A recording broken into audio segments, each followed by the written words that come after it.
Hello les petits amis, j'espère que tout le monde va bien et que certains n'ont pas trop les cheveux qui poussent sur la tête. Alors pour cette nouvelle revue et quatrième revue donc consacrée aux Constructicons, je vais vous parler donc de Mixmaster après avoir parlé de Scavenger, Bone Crusher, Scrapper. Donc voici donc venue l'heure de passer à Mixmaster, donc une bétonneuse.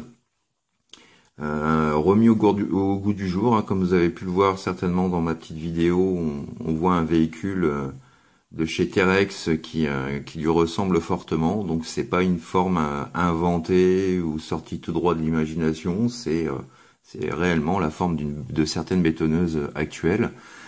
Mis à part que normalement ces très très grosses bétonneuses, du fait du poids à l'avant, sont souvent munies de 8 roues à l'arrière, un peu placées façon chenille. Donc voilà, donc c'est vrai que là pour celui-ci, esthétiquement, il est quand même à milieu de ressembler à ce qu'était le G1 à sa sortie. On espérait tous avoir une cabine correcte et puis on va dire le tambour dans le bon sens. C'est pas que c'est pas dans le bon sens, c'est juste que c'est pour une fois pas trop fidèle au G1. On peut d'ailleurs faire une petite comparaison rapide avec le G1 pour s'en rendre compte. Voilà. Donc soit certains passeront par la case du third party Doctor Who pour avoir un véhicule complet. Donc pour remplacer celui-ci, donc qui ressemblera, on va dire à 200% à ce Mixmaster-ci. Ou alors ça doit être chez Perfect Effect, il me semble, donc pour avoir simplement la cabine qui vient s'ajouter à cet emplacement-là, de façon à remettre le Transformers à l'endroit. Donc voilà, hein, ce sera au goût de chacun. Pour l'instant, moi je ne suis pas sûr. Je me suis concentré essentiellement, comme j'avais pu vous le dire, pour les Reprolables. Donc j'ai pas non plus envie d'investir 40 à 70 euros en plus. Pour l'instant, ça me suffit, on verra bien. Donc on va repasser tout de suite au Mixmaster donc de la gamme Combiner Wars en question. On va faire un petit 360 du personnage. Donc pour l'avant de la cabine, alors là par contre autant celui d'avant, donc mon préféré, hein, le Scrapper, n'avait pas de peinture extérieure hormis son logo, autant celui-ci propose déjà un petit peu plus de décoration. Donc on aperçoit les vitres à l'avant, le radiateur, le pare-choc et calandre, donc en silver et en noir. Alors un noir un peu glossy, donc c'est pas vilain du tout. Le tambour bien entendu. Alors la petite chose aussi qu'on peut déplorer sur celui-ci, c'est qu'en termes de gimmick, là il est proche de zéro. C'est pas qu'il est proche, c'est qu'il est carrément de zéro, puisque comme vous pouvez le constater, le tambour est fixe. Aucune rotation possible, c'est ancré directement au jouet. Donc on voit d'ailleurs l'évacuation, hein, du ciment, donc qui se fait par ici via les gouttières. Alors c'est un peu surprenant, hein. Moi la première fois je n'avais pas vu cette partie-là et j'avais rigolé en me disant tiens c'est marrant, le mec il fait couler son béton et ça coule direct dans la cabine. Mais non, le véhicule est ainsi conçu. Donc voilà un petit peu pour les côtés. Donc là voilà, on retrouve les cheminées à l'arrière. Donc voilà pourquoi le kit qui va venir s'intégrer dessus chez Perfect Effect peut avoir son importance, puisqu'on retrouvera les cheminées à la bonne place par rapport à la cabine. Voilà pour l'arrière. Alors voilà, vous pouvez le constater, je me suis permis de faire un petit custom repaint, parce que moi je pense certainement le mettre dans ce display-ci. Parce que l'arrière, j'ai quand même beaucoup de mal à m'adapter, à m'habituer à cette forme-là, surtout pour le vieux J1 addict que je suis. Donc je me suis permis tout de suite, en attendant l'arrivée de mes Reprolables, de donner quelques petites touches de pré-peinture. hein, histoire voilà, de montrer comme celui-ci que l'avant est bien muni d'une grille complète silver. Voilà, donc on a les petits volets de protection ici aussi, donc bon, c'est vrai, pour conduire c'est moins pratique. Donc voilà un petit peu pour le tour, le réservoir en silver. Là c'est dommage, j'aurais bien aimé avoir le gros réservoir d'essence également en noir, mais bon. Dans l'ensemble c'est pas trop mal. Et voilà donc pour l'undercarriage. Donc toujours des trous, des petits trous, toujours des petits trous. Oui, oui, Nathalie, je pense à toi avec cette chanson, c'est malin. Donc voilà un petit peu pour le dessous. Donc voilà, dans l'ensemble, donc ça va, c'est passable. C'est loin d'être mon préféré, alors que pourtant j'adore Mixmaster, mais c'est quand même loin d'être passable. Celui-ci, je vais lui mettre vraiment, on va dire, un 4,5 sur 10. C'est méchant, mais c'est en même temps un peu réaliste. Faut s'habituer un petit peu à ce genre de véhicule. Je vais vous faire un petit comparo rapide à mon habitude, donc par rapport donc au Matte Blender de chez TFC Toys, voilà. Donc bah là, voilà, là on avait la cabine, donc aussi moderne soit-elle. C'est vrai que pour le coup, celui-ci est quand même le vainqueur dans sa forme. Voilà, avec les roues chromées, un avant bien détaillé, un tambour qui tourne réellement. Voilà. Il l'a fait. Hein. Et puis voilà pour l'arrière. À noter donc qu'on peut plugger sur celui-ci comme tous les autres de la gamme donc du TFC Hercules. Il est possible de combiner ces armes. Donc lui, on peut rien mettre du tout. Hein. C'est comme tous les autres, mis à part Scrapper qui lui a la possibilité de pouvoir mettre ses petites ailes. Donc voilà. Et puis un petit voilà. Bon bah là c'est difficile d'être de faire vraiment un comparo, puisque là on est vraiment dans un véhicule beaucoup plus contemporain, donc complètement différent du Mixmaster d'origine. Voilà, bon, si on met comme ça, ouais, ça peut passer encore à peu près, mais bon, c'est pas trop ça non plus, quoi. C'est pas la super joie. Donc le Mixmaster, pareil, hein, le G1, il était possible de pouvoir loger sa petite arme dessus. Et celle-ci, lui, il n'y a aucun port, donc voilà, on fait ça. Voilà. Hein, ma foi, pourquoi pas. Enfin bon, c'est des petits détails, hein, mais c'est vrai que bon, c'est les petits détails souvent qui font la différence. Hein. Donc une fois de plus, on voit que le mode alt n'a pas été vraiment le plus soigné une fois de plus. Donc on va passer tout de suite à la transformation.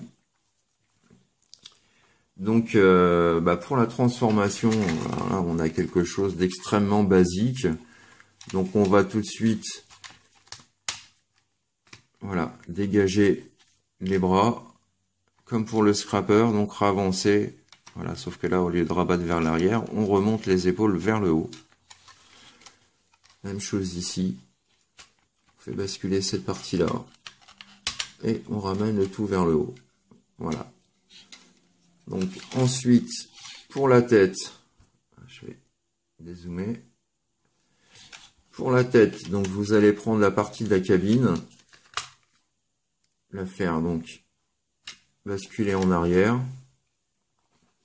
et sortir la tête de notre pote Mixmaster. Alors vous avez normalement ici, juste ici, vous voyez, voilà un petit rail, une petite fente. Je ne sais pas si c'est vraiment visible. Donc, vous avez cette petite fente qui permet de bloquer donc cette partie-là de la tête. Vous avez, vous voyez, cette petite bordure là. Donc vous venez enquiller ça à l'intérieur, comme ceci, et vous clipsez. Et voilà. Donc ensuite, l'étape des gambettes, bon bah tout ce qui est de plus simple, vous allez soulever l'arrière de la bétonneuse. Donc on voit ici hein, donc les fixations, les deux dents qui vont venir se fixer juste ici. Donc pour les jambes, opération extrêmement compliquée, voilà, vous faites un quart de tour. Et ça y est, les jambes sont faites. Vous n'avez plus qu'à les séparer. Hop.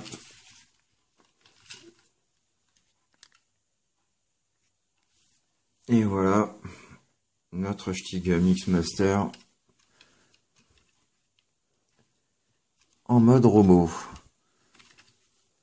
Alors là également, je me suis permis parce que si on se souvient le G1, mais je vais en revenir dessus juste après.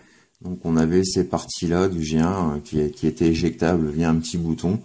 Donc on avait ces parties-là qui étaient chromées, là elles étaient toutes toutes vertes. Donc voilà, j'ai donné un petit coup de chrome dessus pour vraiment marquer le clin d'œil. Voilà, donc les pieds juste ici, rien de transcendant. Voilà un petit peu à quoi il ressemble. Donc concernant les articulations, qu'est-ce qu'on va avoir? Alors on va avoir la tête donc qui est orientable. Alors là, difficile de faire un 360 à cause de cette partie-là en fait. Mais bon, la tête est quand même orientable à 360. Donc pas de light piping non plus hein, sur celui-ci. Hein, il ne déroge pas à la règle, ce sont des yeux peints. Donc concernant les bras, voilà, rotation également complète du bras. Il est possible, mais là c'est pareil, ça va gêner un petit peu.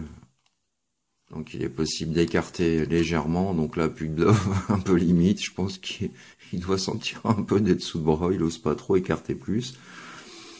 Qu'est-ce qu'on a d'autre? On va avoir l'avant-bras, donc voilà, qui peut se plier. Alors par contre, si on regarde de ce côté-là, voilà, c'est un peu rigolo. C'est que le bras, en fait, a voilà, une toute petite articulation ici, en plus d'avoir des épaules extrêmement hautes. Pas de rotation de bassin, bien entendu. Au niveau des jambes, on va avoir la position Van Damme, si ce n'est que voilà une troisième jambe qui est venue s'immiscer voilà, pendant sa conception, immaculée conception. Donc qu'est-ce qu'on a d'autre? On a donc la possibilité voilà de donner le gros coup de pied. Je peux vous dire que vu la jambe, mieux vaut pas le recevoir dans la tronche, ou je pense. Donc l'arrière, bah là une fois de plus, on va être pénalisé à cause de cette partie-là. Donc voilà, ça cogne un petit peu et on peut voilà plier le genou, et on a comme pour les autres ce petit détail. Heureusement, lui il l'a aussi parce que sinon ce serait quand même un peu misérable. Voilà, donc les pieds que l'on peut toujours orienter pour ces fameuses poses un peu plus multiples, on va dire. Parlant de pause, on va regarder un petit peu ce qu'il est possible de lui faire. Donc là pareil, hein, je remets une des armes que j'avais eu en plus dans le coffret Iron Factory du City Commander, parce que sinon c'est cette arme là et ouais,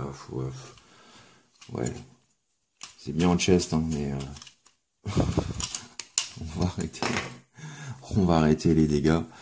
Donc voilà, on va bien le positionner. De toute façon, au niveau de la stabilité, il n'y a pas de souci, hein, vu que cette partie-là est fixe, il risque pas de basculer. Voilà. C'est pas des plus simples, mais on devrait pouvoir faire quelque chose d'assez sympa dans le style. Voilà un petit peu ce que ça peut donner.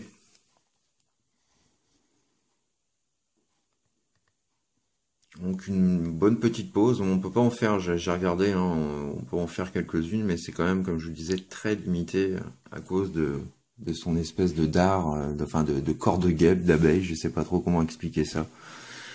Donc c'est pas, voilà, on peut pas faire non plus tout ce qu'on veut, mais bon, voilà, en display comme ça, je trouve que ça colle plutôt pas mal. Donc on va faire un petit comparo, bien entendu, avec la version TFC. de Matte Blender. Voilà. Qui reprend les éléments fondamentaux aussi du G1 à sa sauce. Donc avec beaucoup plus de points d'articulation. Même le torse pouvait basculer. Donc bah, ça c'était par rapport au fait que c'était un pied. Enfin une jambe du moins. Mais là aussi on a cette partie-là. Alors par contre on peut la remonter légèrement. Mais là ouais voilà. Donc en fin de compte hein, c'est la même chose pour tous. On a cette partie-là qui sert à maintenir. Donc voilà par rapport au TFC Matte Blender. Et on va regarder bien entendu comme il se doit. Hop, voilà. Son grand frère, le G1. Alors encore au niveau de la taille, on voit à quel point le G1 est tout petit. Donc voilà un petit peu, donc vous voyez c'est cette partie-là dont je vous parlais, hein, qui pouvait s'éjecter, voilà, qui n'était pas peinte en chromé, donc moi je me suis permis de rajouter ces petits détails-là. Mais sinon, bon, on retrouve encore une fois de plus quelque chose de très respectueux en forme robot au G1. C'est le principal, hein, ne les exposez pas, à moins d'être un peu maso sur les bords, mais ne les exposez pas en mode véhicule, parce que c'est vraiment pas là l'intérêt du Transformers, c'est un petit peu dommage. Le niveau robot est déjà d'un cran supérieur, et puis bon, on verra que pour le Devastator c'est pareil, hein, c'est vraiment une bonne réussite. Mais c'est vrai que moi, ce qui va me fâcher surtout dans celui-ci, bon, en mode véhicule comme je vous le disais, c'est cette foutue cabine. Et ça aussi, on a l'impression que c'est voilà, on a l'impression d'avoir une abeille, une guêpe. Un petit clin d'œil pour ceux qui connaissent pas. Voilà.